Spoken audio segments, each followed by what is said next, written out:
Привет, ребят! Почему-то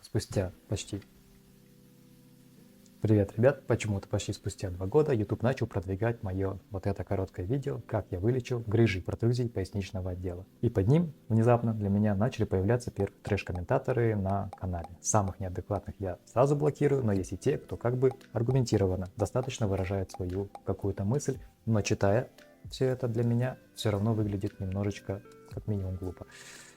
И объясню почему. Потому что я, когда делюсь какой-либо информацией с вами, я ориентируюсь на факты, которые я не один год проверял, как лично на себе, так и на десятках других людей, с кем я когда-то работал и занимался. А эти комментаторы, как мне кажется, привыкли получать информацию от других экспертных докторов и от других экспертных докторов. И, конечно же, моя информация идет вразрез всем тем убеждениям, которые у них были. И если у кого-то после просмотра этого видео останутся вопросы, конструктивные, конечно же, пожалуйста, задавайте, потому что под новым видео я стараюсь отвечать на все комментарии. В данном видео я показал все упражнения, которые выполнял, когда у меня была грыжа и протрузии поясничного отдела. Каждое из этих упражнений я собирал по одному и тестировал на себе не один год, но именно под мой случай, а не под любой тип грыж. Как было у меня? Впервые я повредил спину в 2009 году, когда работал грузчиком в Штатах. Мне было 19 лет. На тот момент у меня уже был кифоз и сколиоз второй степени, но чего тогда я не знал, так это то, что у меня также был сглаженный лордоз поясницы, а значит, что любая вертикальная нагрузка мне была категорически запрещена. Например, в один день нам надо было из 20-этажной общежития вшестером вынести абсолютно всю мебель под замену.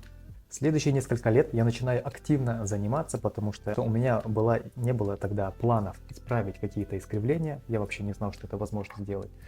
У меня была идея их спрятать под массой и мышцами. Соответственно, я начинаю активно тренироваться в спортзале, поднимать железо. И все это привело к тому, что спустя 4 года, в возрасте 23 лет, я впервые слег с дикими болями и прострелами в пояснице. На что после обследования мне сказали, что у тебя есть одна грыжа, по-моему, 3,5 мм тогда это было, и несколько протрузий. И доктор сказал мне: все, тебе нельзя заниматься никакими спортами, пока ты ее не вырежешь, а до тех пор просто лежать. Далее продолжение вы наверняка знаете, если нет, то вот скриншот. Сразу хочу ответить на другие частые комментарии.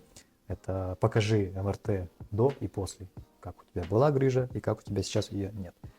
У меня нет МРТ и никогда не было. Почему? Потому что свой первый и единственный МРТ поясничного отдела я сделал в Китае. А там в больницах на руки не выдают снимки. Они остаются в базе в твоей карточке внутри больницы.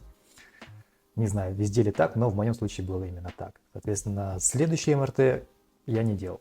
Почему? Да потому что не было никакой необходимости, и я на 100% уверен, что там все прошло.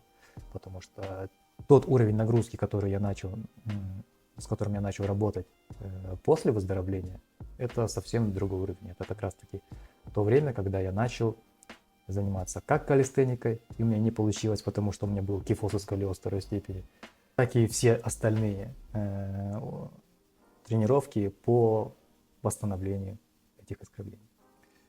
И если бы у меня не прошла грыжа и протрузии, то, поверьте, я бы не смог прийти к нынешнему результату никак.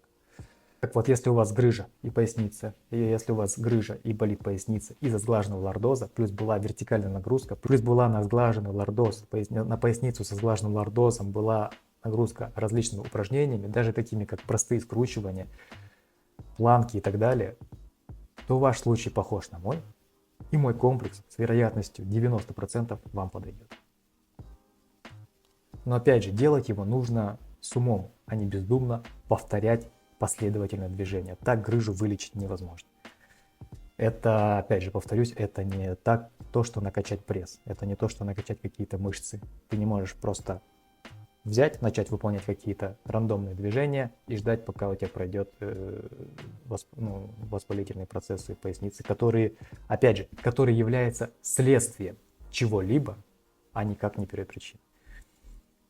Также отдельно хочу опровергнуть Еще одно убеждение, которое по уровню глупости настолько же глупое, как кифоз, сколиоз, грыжу вылечит только операция.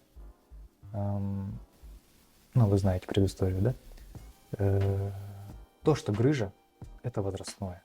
Откуда у людей в молодом возрасте может появиться грыжа?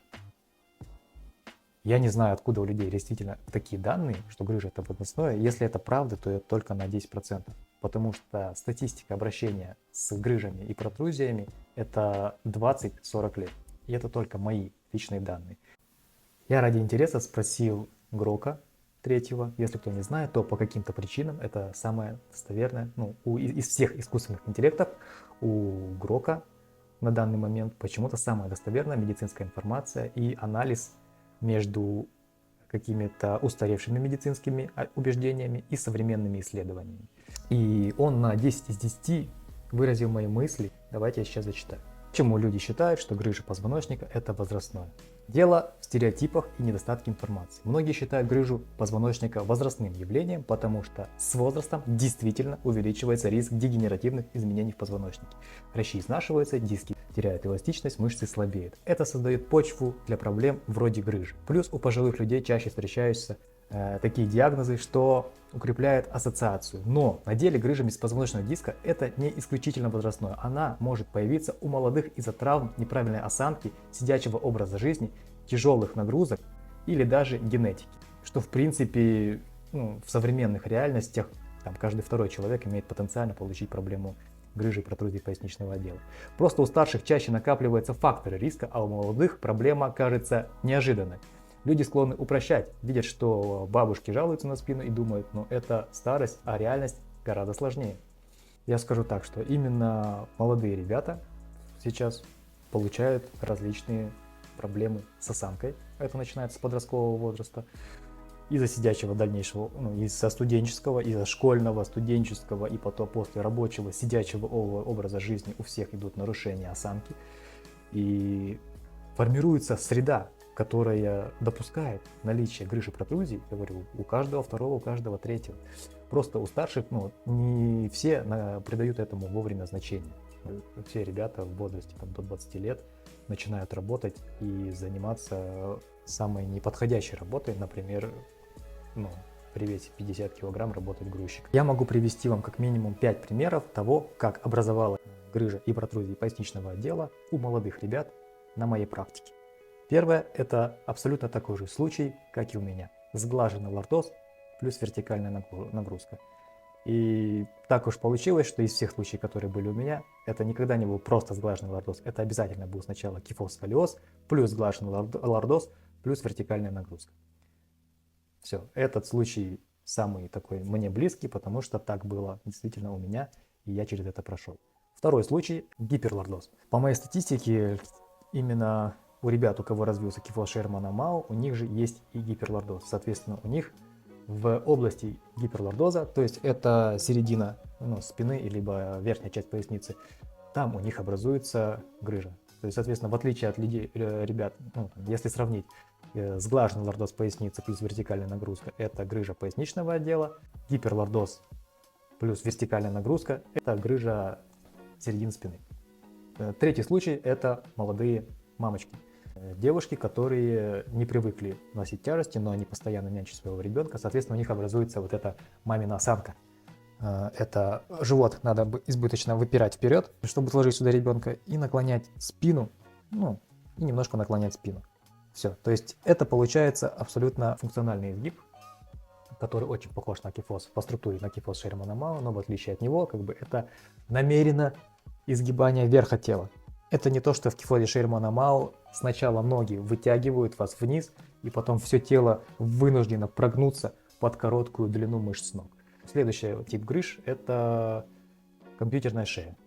Тоже распространенное явление в современных реалиях, но у некоторых это идет с большей прогрессией, у некоторых с меньшей. И у тех, у кого идет с большей прогрессией, это шея, которая ушла не просто вот так, то есть вот так. Компьютерная шея – это нормально, вот так нормально, вот так нормально, но есть люди, у которых это вот так. То есть помимо того, что шея нагнута, еще вся верхняя часть позвоночника, она и так подстроилась под эту компьютерную шею. И в таком случае, да, образуется грыжа шейного отдела. Пятый случай – это у спортсменов. Кто-то, видимо, считает, что у спортсменов нет таких проблем, потому что они же спортсмены. Но на самом деле как раз таки спортсмены в огромной зоне риска, потому что исходные данные у всех разные, а тренировки у спортсменов в основном у всех одинаковые. Соответственно, эта нагрузка имеет также вероятность, ну, как мне кажется, там 10-20% из всех спортсменов всегда травмируют себе спину, как минимум 10-20%, потому что они либо не приспособлены к такой нагрузке, либо у них организм имел заранее какие-то предпосылки, что им было противопоказано выполнять такие-то тренировки, но после них, пожалуйста, травма и грыжи и протрузии. Давайте теперь разберем весь мой комплекс подробно, в деталях и обсудим, какие упражнения из него подойдут вам, если у вас другая история получения грыжи. Итак, первое упражнение – растяжка на валике. Да, здесь ноги согнуты, и поэтому два важных момента. Во-первых, ноги согнуты, у нас вес распределен между ногами и спиной, и мы лишь 20-30% касаемся валика, ну конкретно в первом случае. И второй важный момент, что я никогда не ложу валик на линию грыжи, на линию воспаления. Всегда валик ложится выше или ниже линии воспаления, чтобы растянуть конкретно этот участок. После того, как я немножко подпривык к такой растяжке и уже не чувствую эффекта от нее, я могу выпрямить ноги, что даст большую нагрузку на область влажного лордоза. Соответственно, когда влажный лордоз выпрямляется, также грыжа, которая образовалась ниже, ну, или выше этого лордоза, она тоже немножко подрастягивается, что дает облегчение, как минимум дает облегчение. Если вы знаете, если здесь как бы есть глубочайшее опять убеждение, за что было много странных комментариев, что нельзя лежать на валике при грыже. Да почему нельзя? Нельзя лежать, если у вас внешняя грыжа, то есть она как бы назад в спину, и вы на нее валик ложите, конечно, вот так делать нельзя. Но во всех остальных случаях, почему нет? Я не понимаю. Потому что как вы собираетесь лечить тогда грыжу, если вы не вытягиваете поясницу?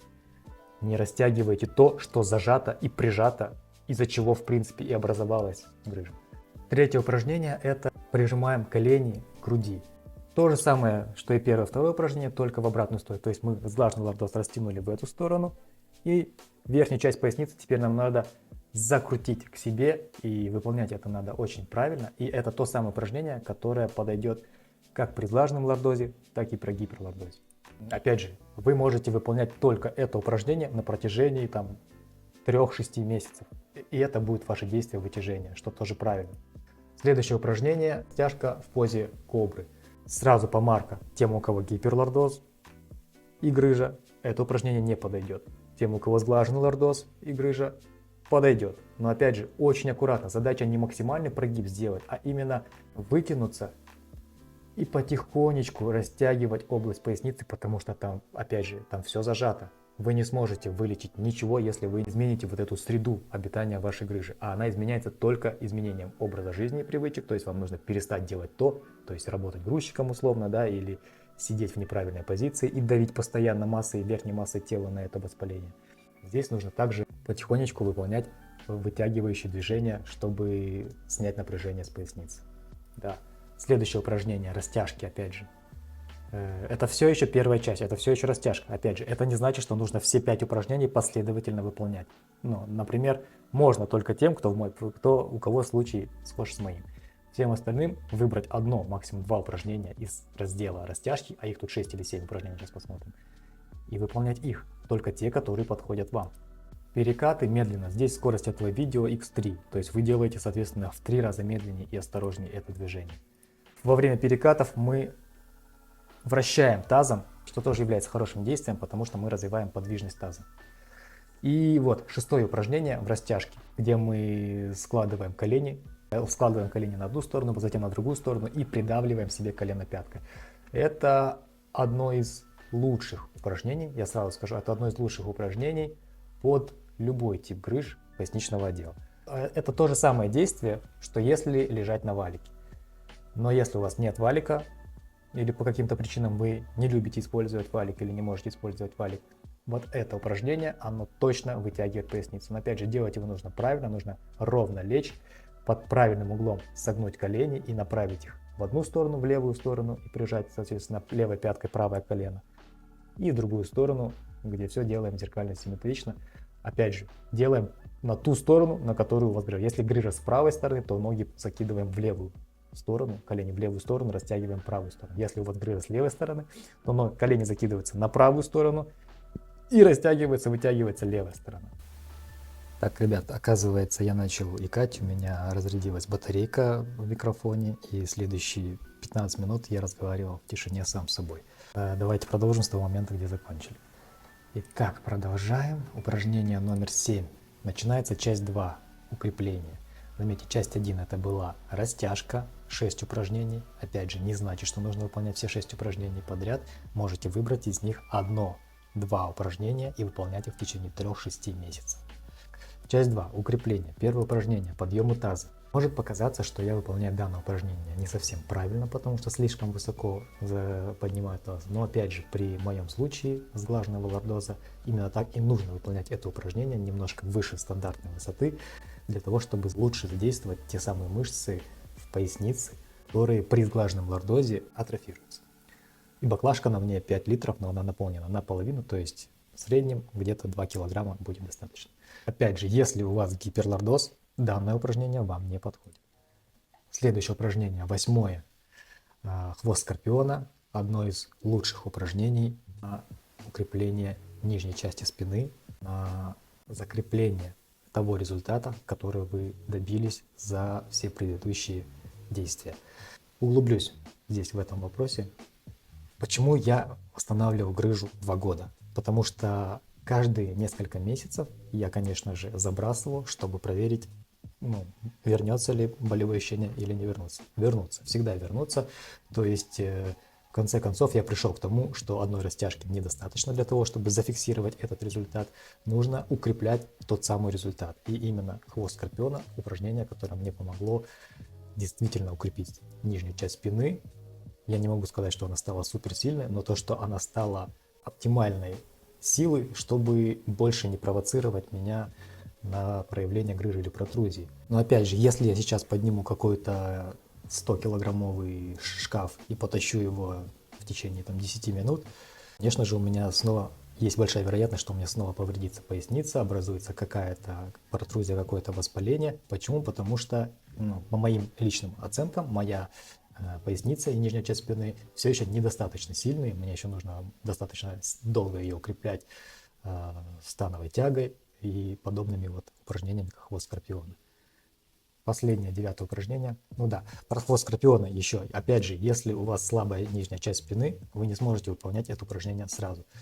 Пробуйте выполнять сначала хотя бы одной ногой. И опять же, к этапу укрепления вы можете переходить только тогда, когда у вас в течение последних 2-4 месяцев не было вообще никаких болевых и острых ощущений в области поясницы и в области проявления грыжи и протрузии.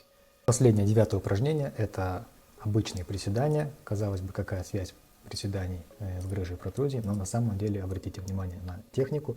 Нужно очень глубоко стараться отвести таз и удержать его на уровне 90 градусов, при этом полностью сохраняя ровное положение спины.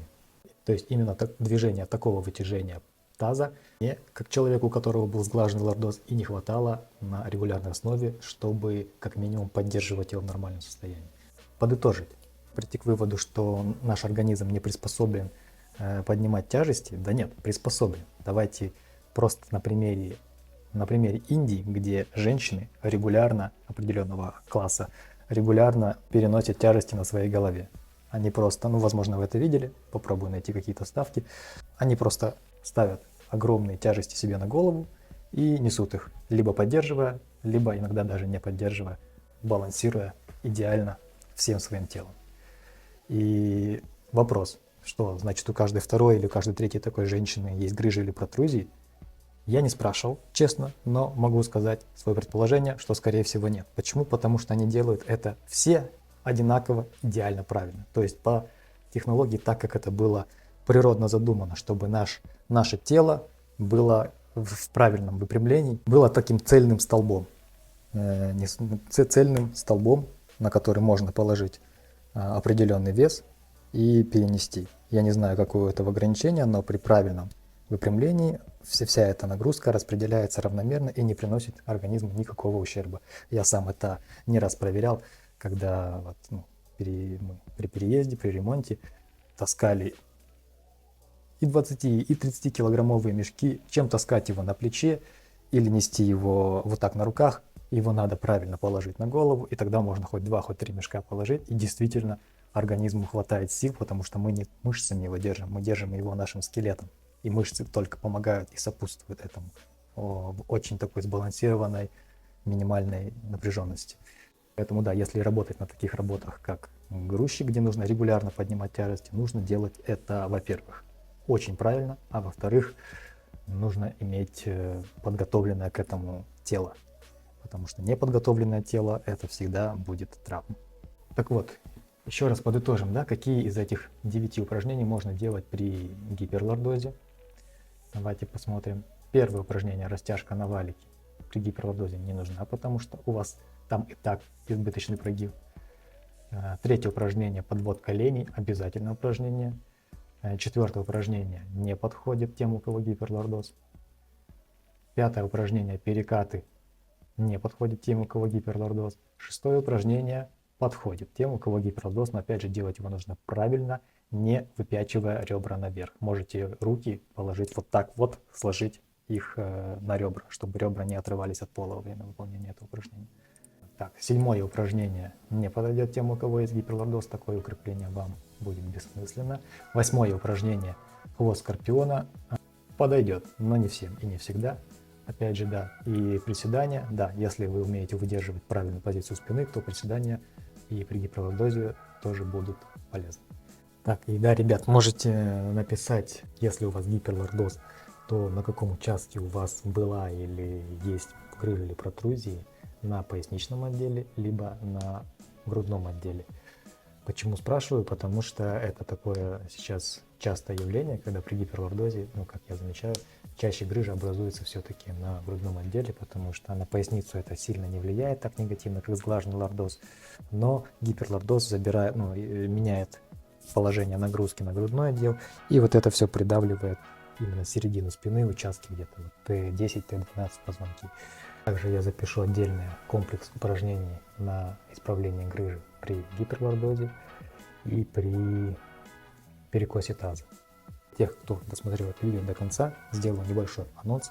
Группа восстановления позвоночника 2025 уже идет набор.